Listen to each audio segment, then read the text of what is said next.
times have changed. Now we have an imminent threat to all life on the planet from greenhouse gases. It's very serious, and we could at some point reach a tipping point. So now the meat eater is saying, Rip, enjoy your brown rice and vegetables, but I want to enjoy my cheeseburger. And we can reply, well, you enjoy your cheeseburger for as long as it allows us to breathe, because that's what's at stake now. I mean, the meat industry is destroying the planet. I'm Rip Esselstyn, and welcome to the PLANTSTRONG podcast. The mission at PLANTSTRONG is to further the advancement of all things within the plant-based movement. We advocate for the scientifically proven benefits of plant-based living and envision a world that universally understands, promotes, and prescribes plants as a solution to empowering your health, enhancing your performance, restoring the environment, and becoming better guardians to the animals we share this planet with. We welcome you wherever you are on your PLANTSTRONG journey, and I hope that you enjoy the show. Hello, my PLANTSTRONG porcinos. I want to welcome you to another episode of the PLANTSTRONG podcast. I'm Rip Esselstyn. Most of you know me as the firefighter crusading for a PLANTSTRONG lifestyle to rescue your own health, which is vitally important. Today, I'm going to be talking about something with even bigger implications, and I'm talking about rescuing this planet with playwright, screenwriter, and author Glen Merzer.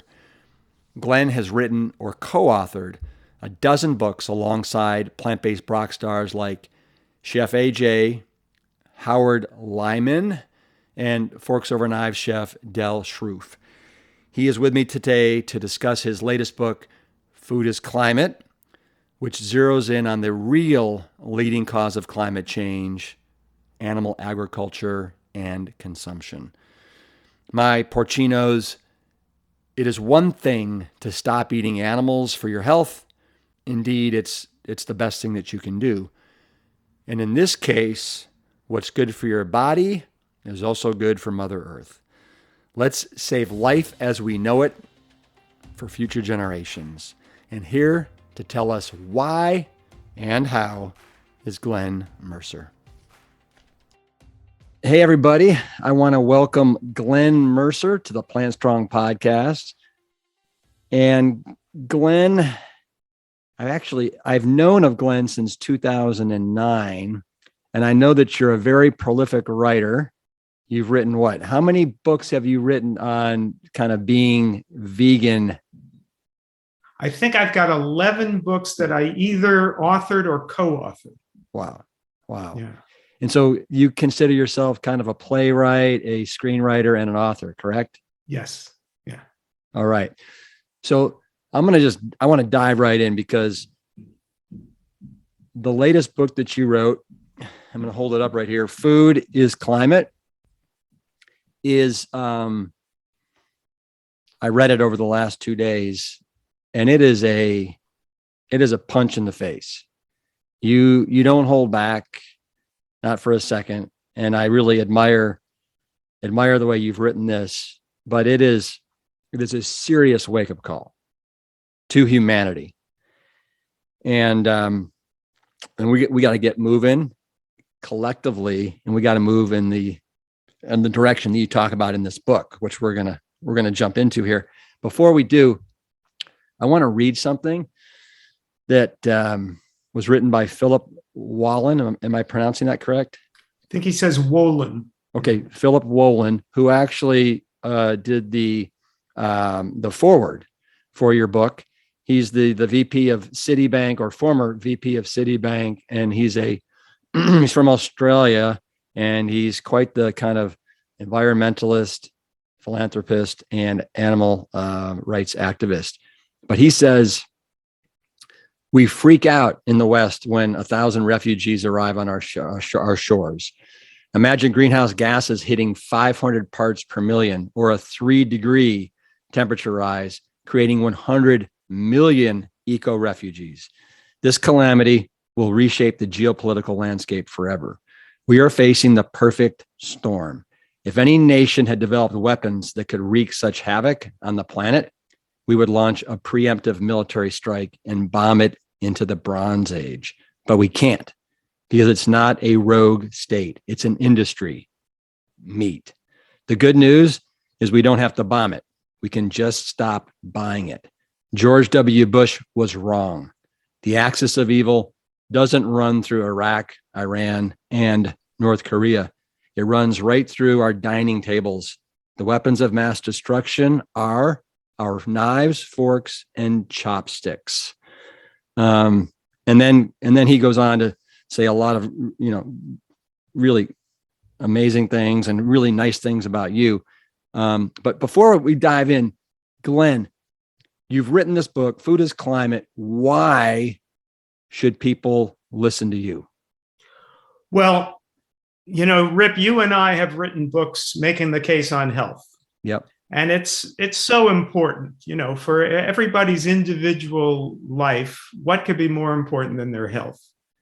I'm always amazed by people who love their families and eat cheeseburgers, because if you love your family, even if you don't care about yourself, you would want to eat PLANTSTRONG, right? You'd want to care about your longevity and your health, for, if not for yourself, at least for those you love. So it's so important to take care of your health. But now we're talking about the health of the planet. So, the argument used to always be between meat eaters and vegans or vegetarians about the cruelty to animals. And effectively, the meat eaters would say, well, I know, but pig is delicious, or I like to eat the way I eat, so I'm not stopping you from having brown rice and vegetables. Don't stop me from enjoying my cheeseburger. Mm-hmm. That used to be the argument, but times have changed. Now we have an imminent threat to all life on the planet from greenhouse gases. It's very serious, and we could at some point reach a tipping point. So now the meat eater is saying, Rip, enjoy your brown rice and vegetables, but I want to enjoy my cheeseburger. And we can reply, well, you enjoy your cheeseburger for as long as it allows us to breathe. Mm-hmm. Because that's what's at stake now. I mean, the meat industry is destroying the planet. It is the number one cause of greenhouse gases. Now, in the book, I adopt Silas Rau's peer-reviewed study that estimates 87% of greenhouse gases are from animal agriculture. I just saw a study today that got published. Someone else says 68%. But whether it's 68 or 87, it's the leading cause of climate change. Yeah, and I want to come back to that in a sec, because I think that's very important. But you start out the first sentence of your book basically saying that climate change is dire. And I just did a little research on, we recently had the COP26 climate conference in Glasgow, and coming out of it, the United Nations Climate Change Executive Secretary basically writes how we've got to move forward. We have to hold, countries to some really higher standards if we want to really make a difference. And she's pushing for a generation green is what she's calling it, right? In quotes, generation green. And of course, the goal is carbon neutrality by 2050 and preventing the heating of the planet by 1.5 degrees Celsius. And did you keep up with what was going on with COP26? Did they even touch animal agriculture? Barely at all. Barely at all. And I have friends who were climate activists who were in Glasgow. They even gave out my book. They handed a copy to Al Gore as he got onto an elevator. Mm-hmm, and he looked down, he saw his name in the subtitle, and I'm told he looked interested. But they scarcely talk about animal agriculture. The leading spokesmen on climate, like Al Gore and Paul Hawken and Bill Gates and others, they only talk about fossil fuels. And fossil fuels are part of the problem. I drive an electric car. which would seem to be a good thing. But the truth is that when I plug it in to charge it, that electricity is being generated by coal. So my car is running on coal, really. So that's out of my control. I can't, change the energy grid by myself. But what's in my control is what I eat.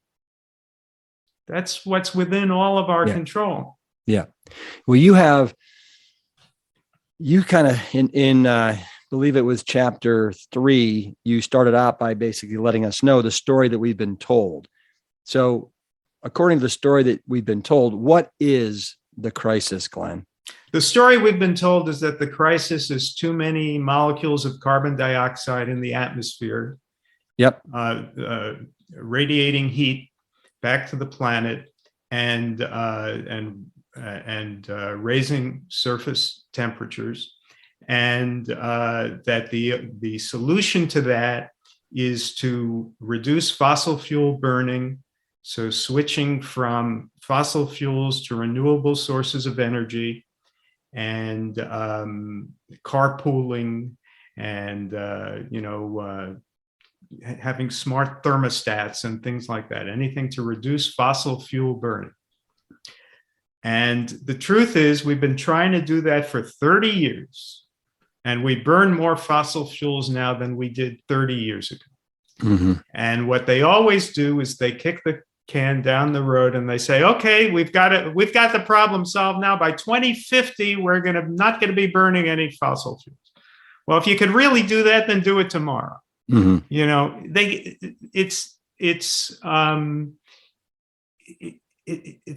insanity, really, to keep proposing the same thing over and over again, to say in the future we're going to reduce fossil fuel burning. And to the extent, right now we're at 4% solar and 9% wind in terms of energy generation in the United States. We're a long way from carbon neutral.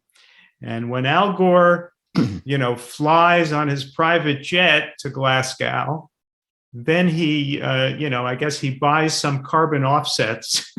It's what the Catholic Church used to call indulgences. And, to atone for the fossil fuels he's burning.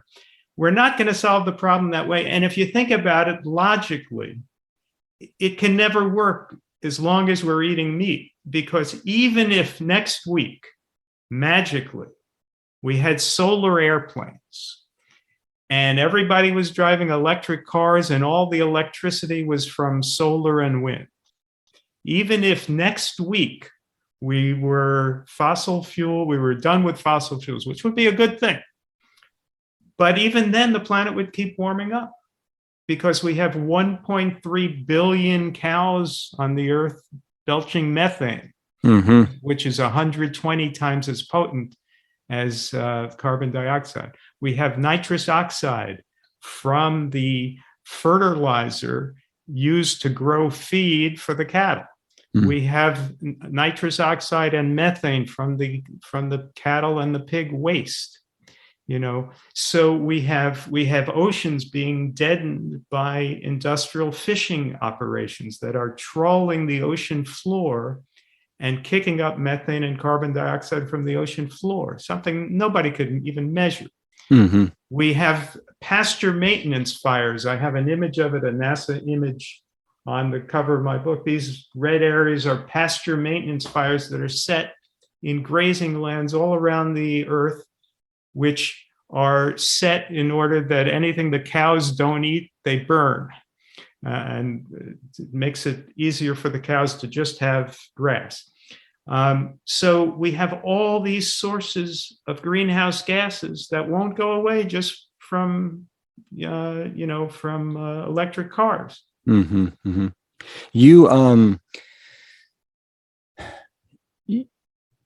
use the term, and I think you borrow it from Sroufe, the killing machine versus the burning machine. Yeah.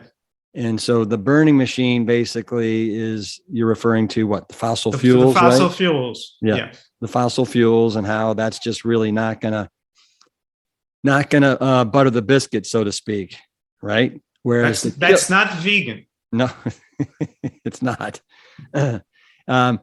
as opposed to the killing machine that is, if we really want to zero in on the heart of this issue, we got to go after the killing machine. And that's where the crux of everything is lying. Right. And that's because if we stop the killing machine, I just gave you a fantasy where if a week from now we had no fossil fuel burning. Let's do the better fantasy. A week from now, everybody eats like you and I eat, right? Everybody is plant strong. Everybody has no animal foods in their diet, which is something we can do. We can actually do that. Well, what happens then? Well, then we don't need the grazing land. Why would we need grazing land? So the grazing land is 37% of the non-ice land surface of the earth. That will go back to much of it to forest, to vegetation, and that draws down carbon dioxide.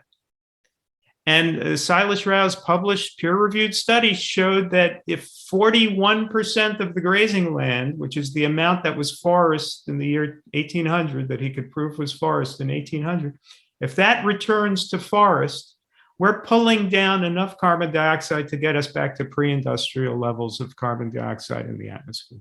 Yeah. Incredible. So if in the good fantasy, everybody eats like you and I eat, then we can restore forests. We can save the oceans because no one will be eating fish anymore. We won't need those ocean trawlers. And we could have healthy phytoplankton populations. The phytoplankton draw down carbon dioxide, emit oxygen, and they also emit a chemical called dimethyl sulfide that rises in the atmosphere, bonds with water droplets, and forms clouds. So we can restore the planet by leaving the oceans alone and by leaving enough of the earth alone that it could heal itself. Yeah. Well, as you talk about in your book, it's a very, very simple solution. This does not have to be difficult. Right. And everybody's like, oh my God, it's going to be so, impossible, so difficult, so, arduous. And the reality is, we got to do it. We got to do it. And the only thing that's at stake here is, our civilization. It truly is. Yeah.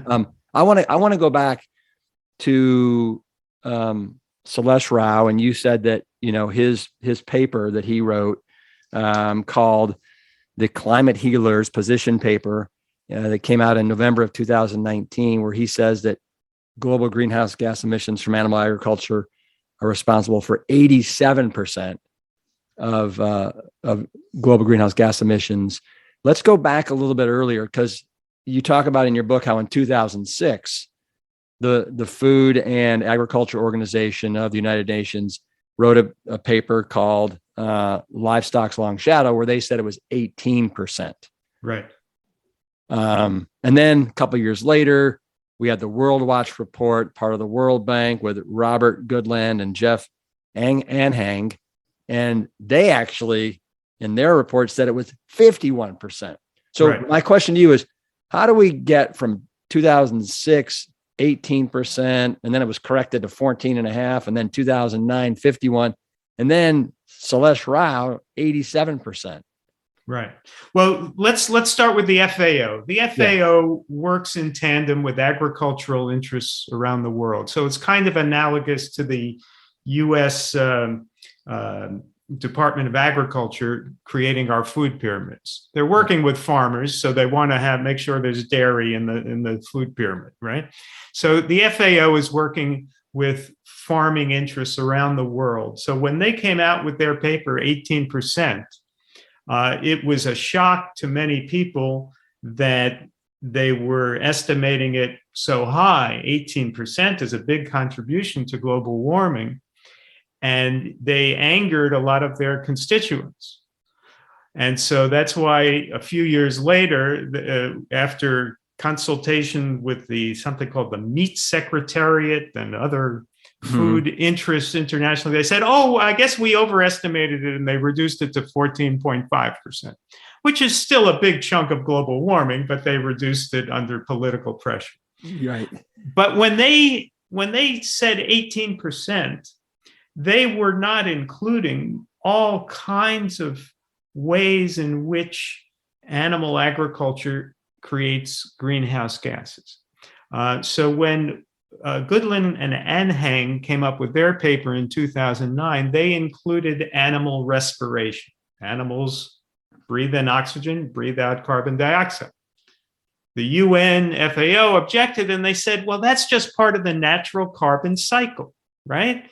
Trees release oxygen, take in carbon dioxide, release oxygen. Animals take in oxygen, release carbon dioxide. It's just part of the natural carbon cycle. Well, we used to have 6 trillion trees on the planet. We now have 3 trillion. We didn't used to have 25 billion farmed animals. So if you take the FAO logic, if we get to the point that we have 1 trillion farmed animals and 1 tree left, are they going to say, well, it's just part of the natural carbon cycle? I mean, at some point, the numbers matter, don't they? How many trees there are and how many farmed animals there are. And we have more and more farmed animals, and particularly ruminants that belch methane. So you have to look at it. Another thing that the FAO did was that they undercounted methane, because methane degrades in the atmosphere over time. So when it's initially emitted, it's 120 times as potent a greenhouse gas as carbon dioxide. But 100 years later, there's very little methane left because it's degraded into carbon dioxide. So they kind of average it out over 100 years. Well, we may not have 100 years, at this rate. And so the really accurate way to measure methane is by its global warming potential immediately, 120. Goodland and Anhang averaged it out over, I think, 20 years, and they took the number, I think, 72. I would use the number 120. But in any case, the FAO used the number 20. So they didn't make methane as powerful as it really is. But the main thing that the FAO didn't take into account is called carbon opportunity cost. What if we didn't have all this grazing land and we let the forest come back? The FAO didn't look at that because they assume we have to have the grazing land. Goodland and Anhang looked at that, calculated that, but not to as great an extent as Silas Rao did. Silas Rao said, what if 41% of it comes back to forest? And that's why Silas's number was more dramatic than Goodland and Anhang. Let's take a minute to share another wonderful email from a recent PLANTSTRONG convert. Rip, just a quick note to thank you for your incredible influence in my and my family's life. We are loving the PLANTSTRONG products from Whole Foods and the online products such as the pizza kits and the Big Bowl cereals. Thanks to you and your mom, I now put grapefruit on my cereal every day. Who knew that would be so delicious? Your books are fantastic and full of shareable information when others question my plant-based diet. Love you and your wonderful dad, mom, and sister Jane. Thanks for everything, Cheryl. Well, Cheryl, big love and kisses right back to you. And yes, grapefruit on your Big Bowl is absolutely delicious. For anybody out there that has never even fathomed putting grapefruit on your cereal, give it a whirl. I think that you're absolutely going to dig it. And I love that Cheryl, even though she's like super new to the PLANTSTRONG lifestyle, like just since 2020, I love that you're diving right into it and getting super creative. And that's also what's great about all of our PLANTSTRONG products, whether it's the pizza crust, the chilies, the stews, the granolas, the Rips Big Bowl, the new multigrain flake cereal. You have a healthy and nutritious base, and then you get to dress it up to your heart's content. And you simply can have all of these foods delivered right to your doorstep by going to plantstrongfoods.com. It could not be any easier. Kale, yeah. And while you're dreaming of your next Plant Strong meal, let's get back to Glen, who continues to explain why our food choices matter so much. So will you dive a little bit deeper into methane? What causes methane? It's from the bacteria in the digestion of food. Okay. And I've also heard that, there's methane, for example, in the permafrost. Yes. And as we start to, heat up, and if that permafrost basically starts to melt, we're in real trouble, and there's going to be a lot of methane released there. Right. There are what we call climate tipping points, where positive feedback loops. Mm-hmm. As an example, as the Arctic ice melts, well, the ice reflects heat. Mm-hmm. So it's white, reflects heat. As the ice melts, turns into the ocean, which is darker, which absorbs heat. So if it absorbs heat, it gets hotter and more ice melts, turning into more water, turning into more heat, turning into more melting. So that's a positive feedback loop. The same with methane. As it gets hotter, more methane is released from the permafrost. The permafrost thaws in places like Siberia. Well, as the methane gets released, it gets hotter in the atmosphere, and then more methane is released. And there's enough methane that could be released that it could destroy civilization. We can't let it get so hot that all the methane from the permafrost gets released. And how is that methane in the permafrost? Do you know how it got there to begin with? I'm going to say that it's from organic material, just like there's coal in the earth. Mm-hmm. from the decay of organic material. I'm going to suggest that I think it's just organic materials that have been frozen in the earth, but maybe I'm sure a scientist can give a better answer. And do you know like how close we are? Like what's it going to take for that to get touched? Do we know? I don't think anybody knows. There's already some methane being released. Yeah. So I don't think anybody knows, it's what engineers call nonlinear systems, and they're very hard to predict. Maybe we won't hit that methane tipping point in 100 years, or maybe we'll hit it in 5 years. I don't think anybody really knows. And that's why a lot of what this is about is arrogance. Mm. Let's not be arrogant. We don't know how close we are to tipping points. Therefore, if we want civilization to continue, let's be as wise and cautious as we can be, and let's not create any unnecessary heat in the atmosphere. And we could do that by getting ourselves healthy by eating Plant Strong.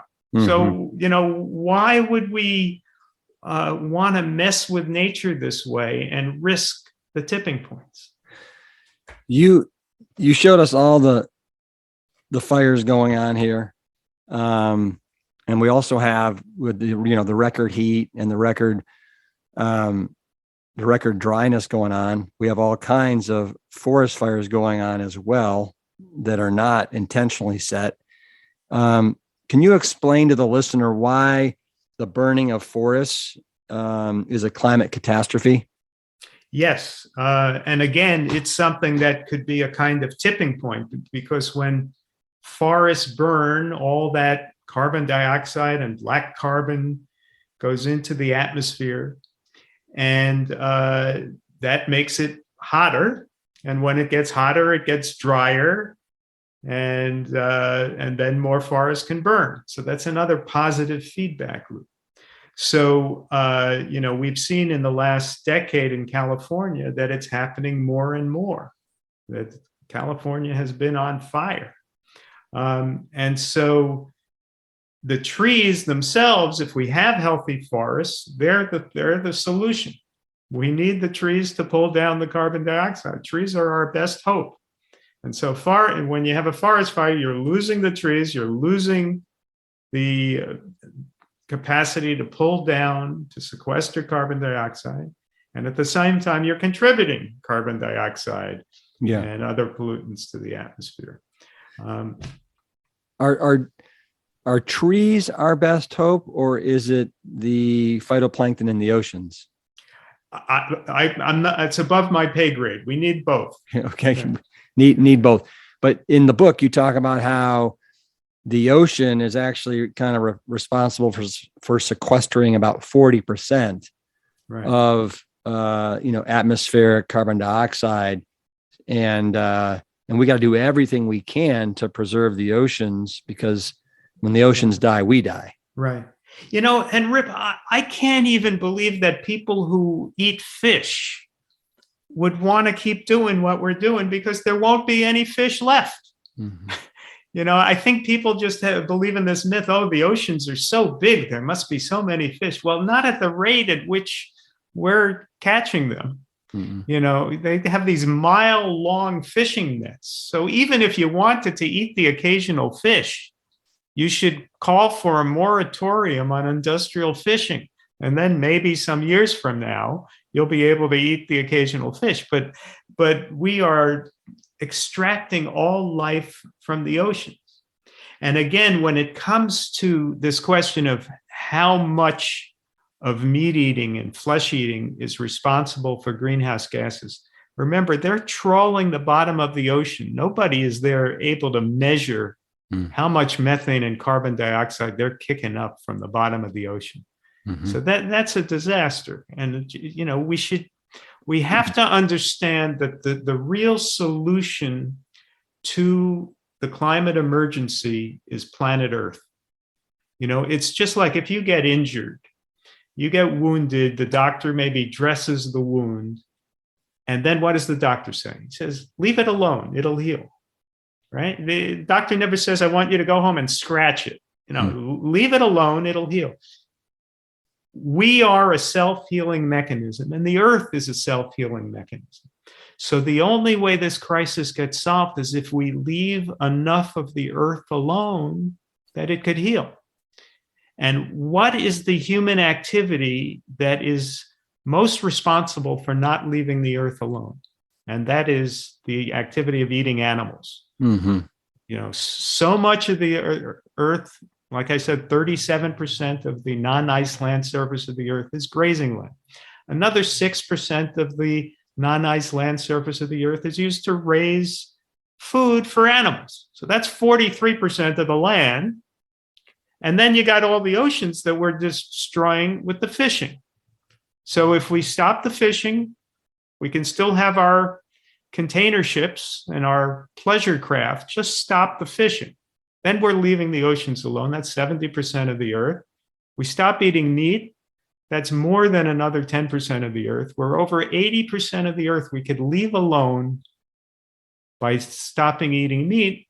And then I think we could still fly in airplanes occasionally and drive our cars, on the other 20% of the earth. Well, it goes back to the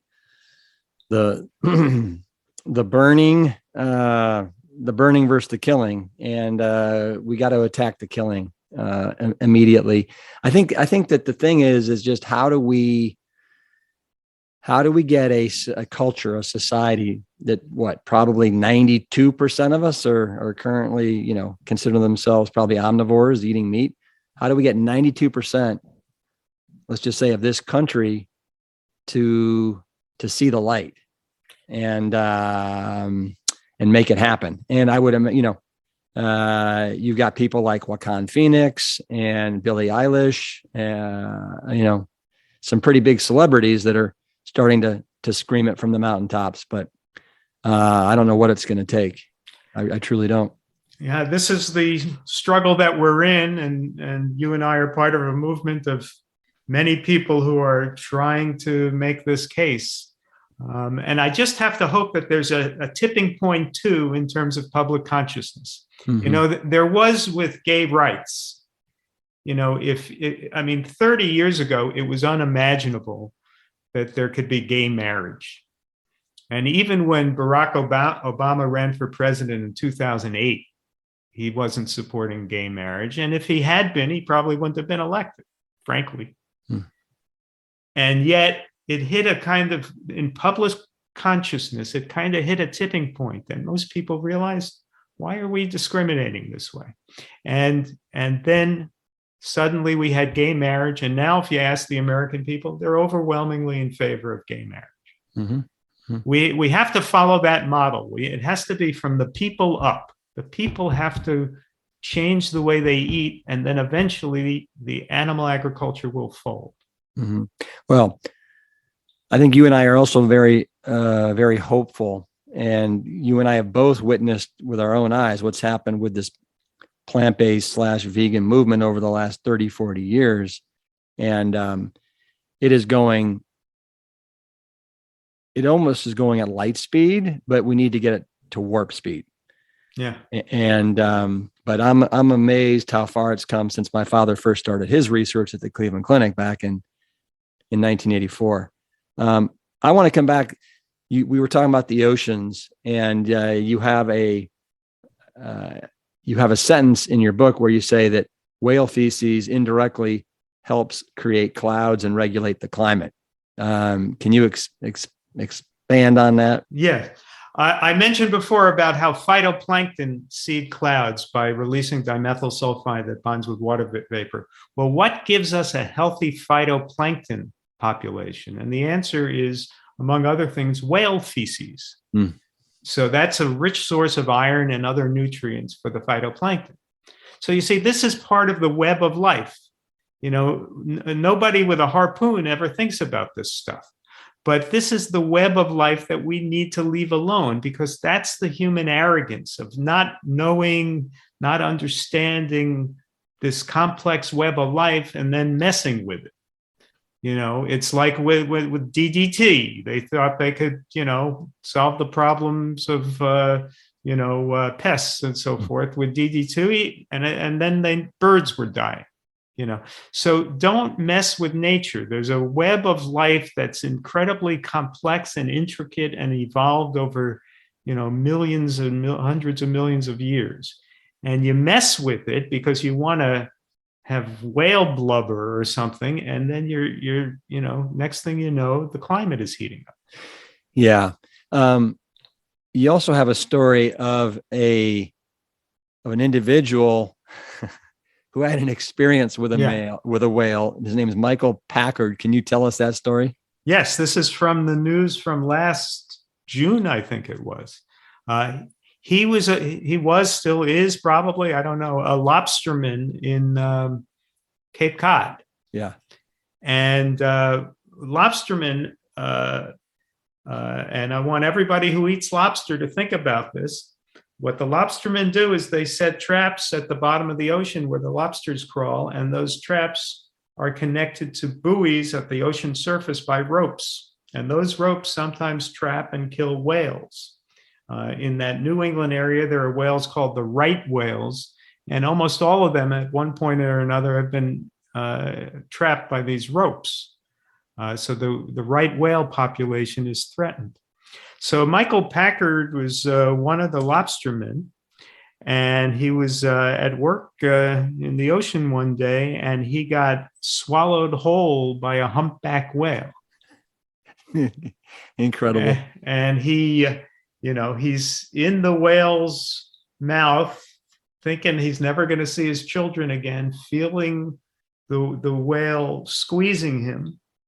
And then the whale, in a moment of compassion, spits him out.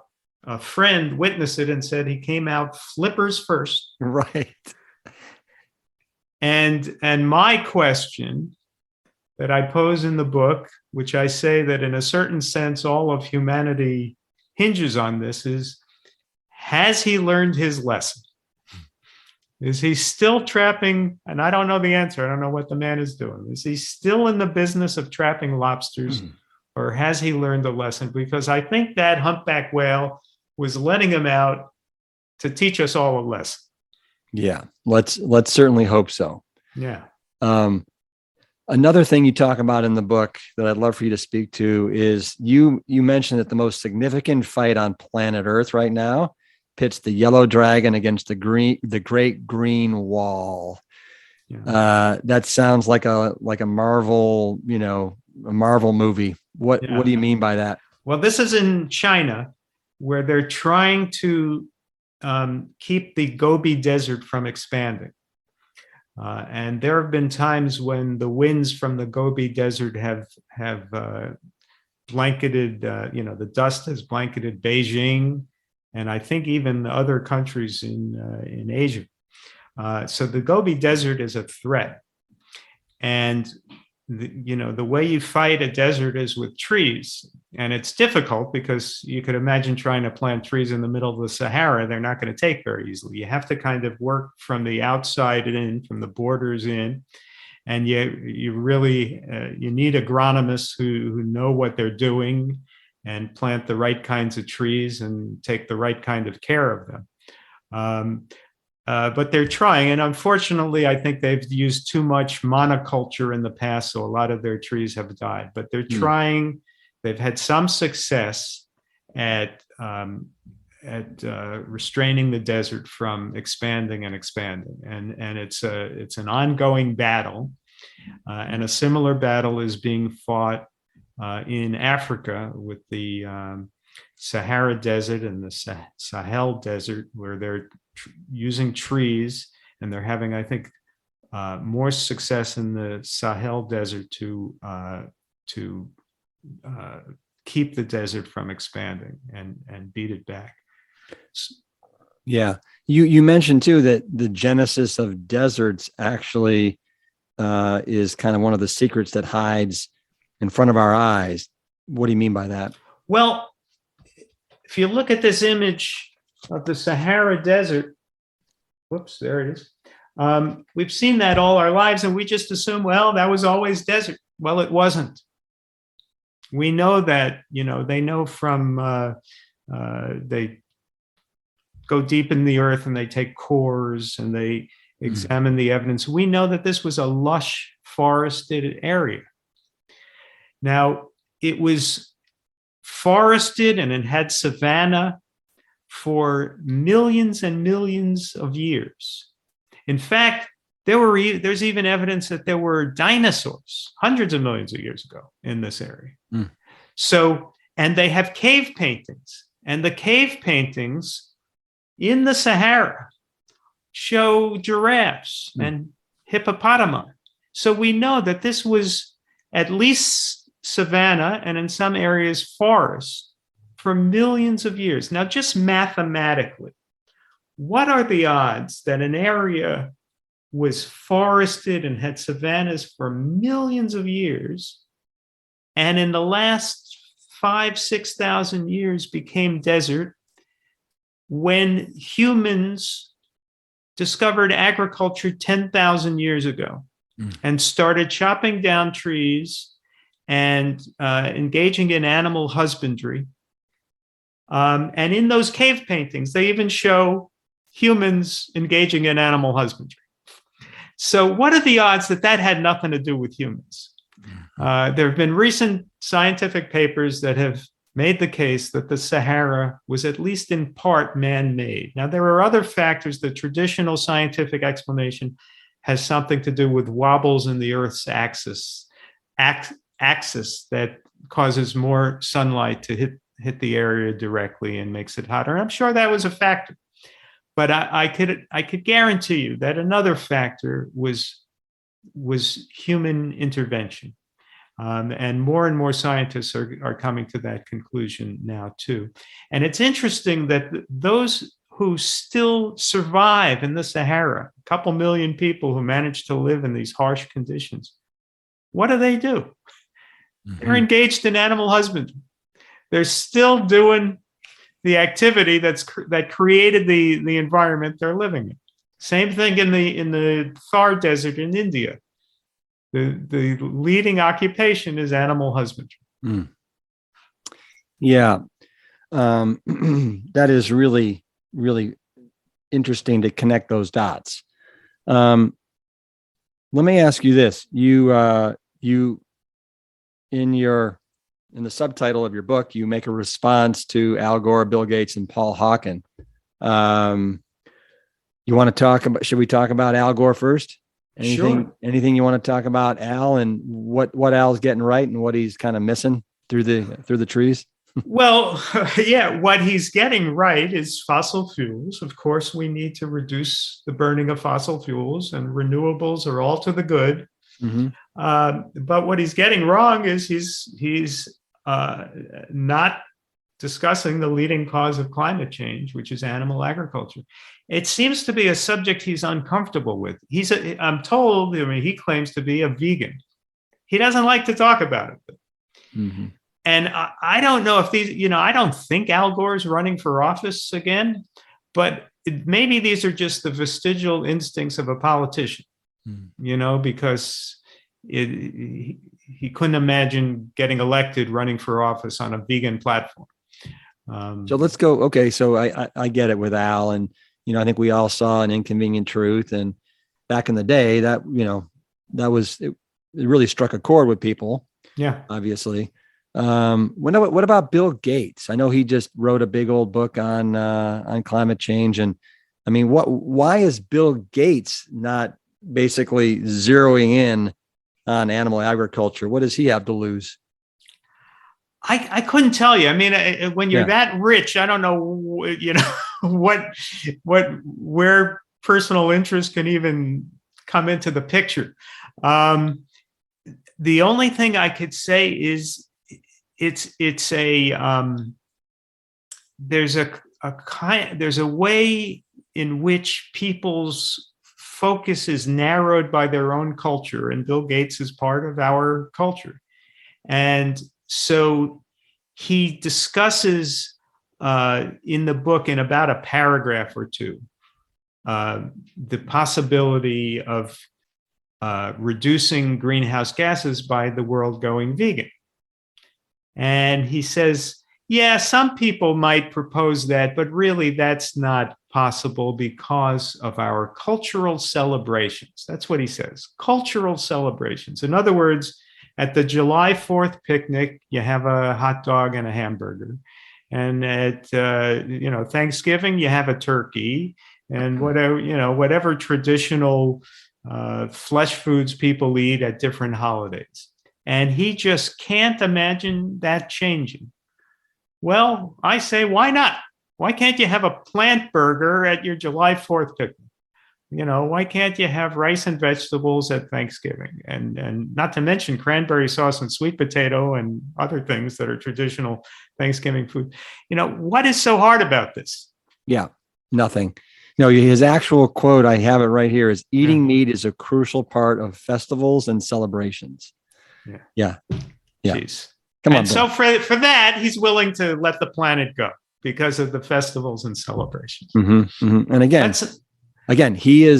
it seems like Al and a lot of other people, environmentalists, they're zeroing in on the burning as opposed to the killing. Yeah. It's just not going to happen that way. What about Paul Hawken and his drawdown kind of theories? Well, first of all, will you let people know who Paul Hawken is? Yeah. Paul Hawken is an economist, an entrepreneur, and author. He's probably just a great guy. I actually met him 3 times. He wouldn't remember this, but I met him once when he was speaking at an organization called Tree People in Los Angeles. And I happened to run into him twice in Whole Foods in Los Angeles. And each time I chatted with him for a couple of minutes. Yeah. And he was very gracious, and he seems like a very likable guy. He's a brilliant guy. He's a good writer. He's made a lot of positive contributions, but he has a personal characteristic that is, in most cases, I would say a good thing, which is that he is not a judgmental human being. He doesn't like to judge people as being good or bad or anything as being right or wrong. He's very accepting. And, in many ways, this is a positive attribute. I try not to go around judging people all day long for any choices they make, whatever. But the planet is at stake here.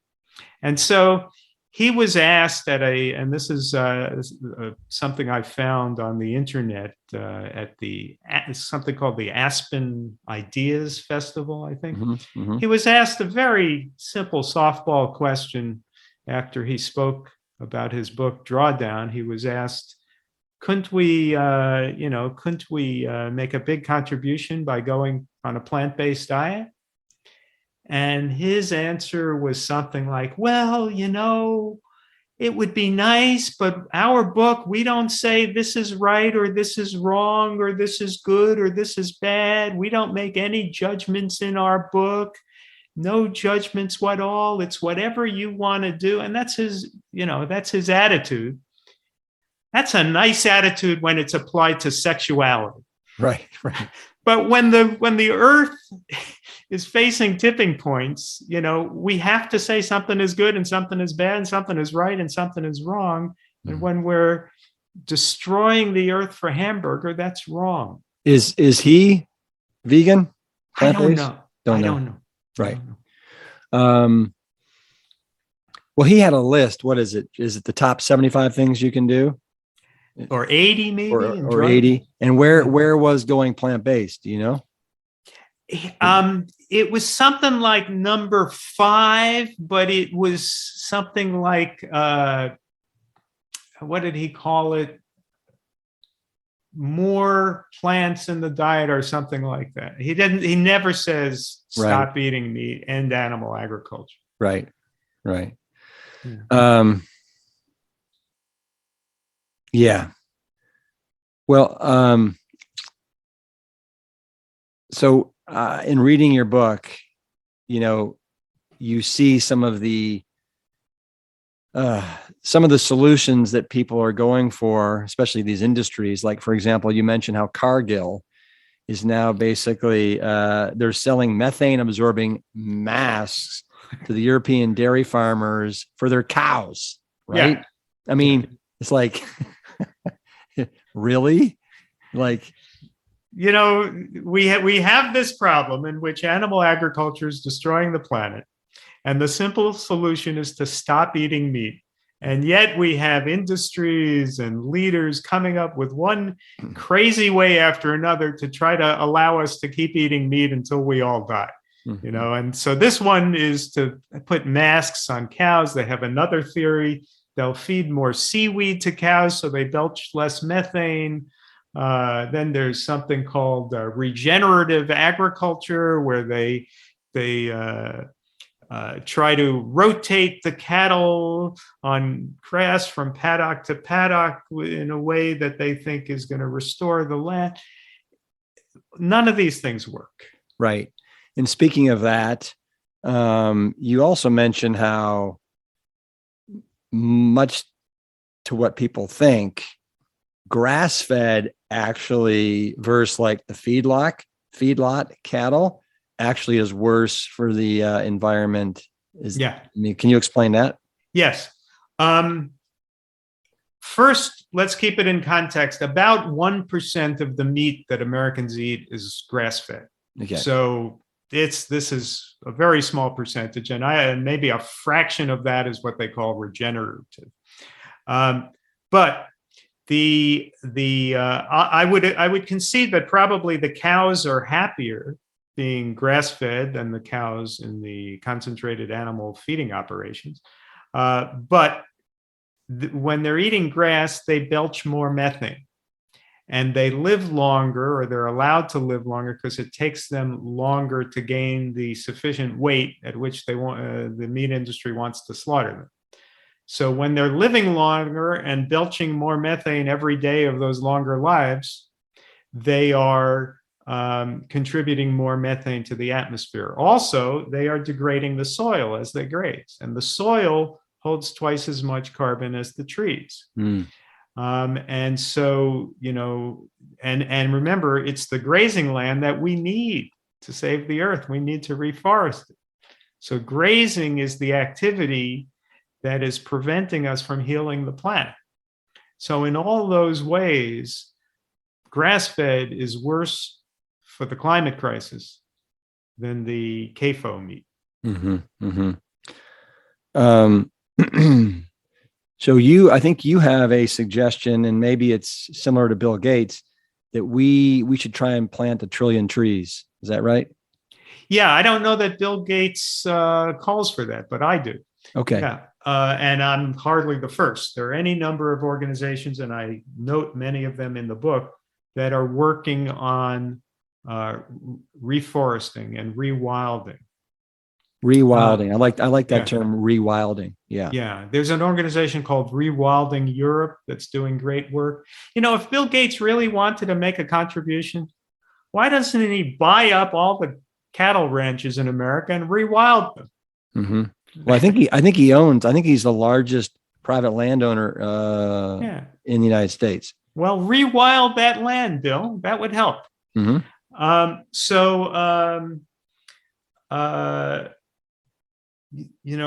The rewilding is really our best hope. Let's get as much land as we can and rewild it. I talk in the book about how Chernobyl got rewilded after the nuclear accident. So there were no more human beings there, and it turned to forest again. Yeah. Well, and you have a whole chapter. It's called basically something like "Leave It Alone," right? Yeah. Actually, let me see exactly what it's called here. But exactly your point, Chernobyl. You say there's nothing that does not improve, right? And then you make the same point with the oil spill. I think it was in the Gulf of Mexico somewhere. Yeah. And even with the oil spill, you explain. Yeah. When we had that terrible oil spill, how long ago was it? About 2010. 2010. Yeah. In the Gulf of Mexico. Actually, what happened was it proved to be good for fish populations. Now, why would that be? Did they like their food oily? I mean, why would the fish be more abundant after there's more petroleum in the ocean? And of course, it wasn't because of the petroleum. It was because the humans stopped fishing. So it gave the fish a chance. It was like a fishing moratorium for a while. So as horrible as that oil spill was, it was actually good for restoring fish population. Mm-hmm. I want to read. This is the last 2 paragraphs of this book, and this chapter is called Heart to Heart. I'm going to read this. Or we can simply take off the intellectual handcuffs and stop eating meat. We can thereby rewild more than 1/3 of the earth. We can achieve drawdown by allowing trees and other vegetation to grow. Continued meat consumption is, quite simply, a recipe for the destruction of life on this planet. We can either, on one hand, improve our health, end hunger, and begin to cool the planet by moving to a diet of plants, while reforesting as much land as possible and protecting the seas. Or, on the other hand, we can begin to say goodbye and tell our children to say goodbye to life as we know it. It's hard to imagine this to be a hard choice. Ask yourself where you stand. It shouldn't be that difficult. I hear you loud and clear, and I think you've done just an absolute brilliant job, Glenn, with Food is Climate. I do believe that you are helping to create a new enlightenment that cannot happen fast enough. So I want to thank you for this. And I recommend that everybody pick it up. It's a slender book. It's about 56 pages that talk about, the Food is Climate. And then you have about 64 recipes that follow up. Well, don't sell me short, Rip. It's 59 pages. Oh, 59, thank you. 59 pages. Thank you. My bad. So put it by the nightstand and eat it up. Well, Glen, I appreciate your time today. Thank you for your contribution. Thank you for yours, Rip. Yeah. And let's continue to do everything we can to make this more of a plant strong world. Thank you, Glen, for your research, courage, and compassion. As you have written, it is not beyond human capacity to heal the planet. The opportunity is in our hands. Or, let me add, on our plates. You can find all of the links and resources from this episode on the episode page at plantstrongpodcast.com. We'll see you next week, but in the meantime, keep it plant strong. The Plant Strong podcast team includes Carrie Barrett, Lori Kordowich, Amy Mackey, Patrick Gavin, and Wade Clark. This season is dedicated to all of those courageous truth seekers who weren't afraid to look through the lens with clear vision and hold firm to a higher truth. Most notably, my parents, Dr. Caldwell B. Esselstyn Jr. and Ann Cryle Esselstyn. Thanks for listening.